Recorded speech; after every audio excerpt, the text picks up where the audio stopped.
नमस्कार, स्वागत आहे तुमचे आमच्या चॅनलमध्ये। आवाज महामुंबईचा, शोध बातमीचा, कौल मनाचा। चला तर मग आमचे चॅनल शेअर करा, लाईक करा आणि सबस्क्राइब करा। धन्यवाद। जनसुरक्षा कायदा रद्द करण्यासाठी पनवेलमध्ये महाविकास आघाडी व सामाजिक संघटनेच्या वतीने पायी रॅली। जनसुरक्षा कायदा रद्द करण्यासाठी पनवेलमध्ये महाविकास आघाडी व सामाजिक संघटनेच्या वतीने पायी रॅली काढण्यात आली।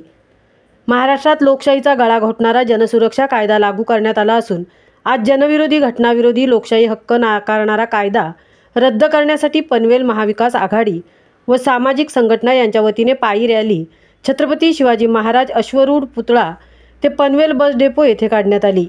यावेळी माजी आमदार बाळाराम पाटील, शिवसेना जिल्हाप्रमुख रायगड शिरीष घरत, जनसुरक्षा विधेयक विरोधी समिती प्रमुख उल्का महाजन, काँग्रेसचे जिल्हाध्यक्ष सुदाम पाटील, राष्ट्रवादी जिल्हाध्यक्ष सतीश पाटील, सपा जिल्हाध्यक्ष अनिल नाईक, शेकाप नेते काशीनाथ पाटील, शिवसेना उपजिल्हाप्रमुख भरत पाटील, रामदास पाटील, महानगर समन्वयक दीपक घरत, महानगर प्रमुख अवचित राऊत, महानगर संघटक गुरुनाथ पाटील, तालुका प्रमुख ज्ञानेश्वर बडे, शहर प्रमुख प्रवीण जाधव, शहर प्रमुख यतीन देशमुख, शहर प्रमुख सदानंद शिर्के, शहर प्रमुख रामदास गोवारी, उपशहर प्रमुख हरेश पाटील, शहर संघटक संतोष गोळे, गणेश खांडगे, प्रशांत नरसाळे, अमोल गोवारी, भास्कर पाटील, मुकुंद पाटील, राजेश शेट्टीगार, शिवसेना महिला आघाडीच्या लीना गरड, महिला आघाडी शहर संघटिका अर्चना कुलकर्णी, उज्ज्वला गावडे, तेजस्वी घरत, निर्मला म्हात्रे, माधुरी गोसावी, शशिकला सिंग, विलास फडके, प्रकाश म्हात्रे,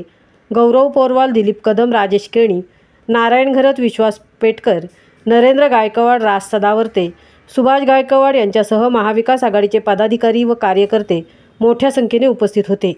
यावेळी केंद्र व राज्य सरकार विरोधात घोषणा देण्यात आल्या। आवाज महामुंबईचा चॅनेलसाठी संजय कदमसह तृप्ती भोईर, पनवेल।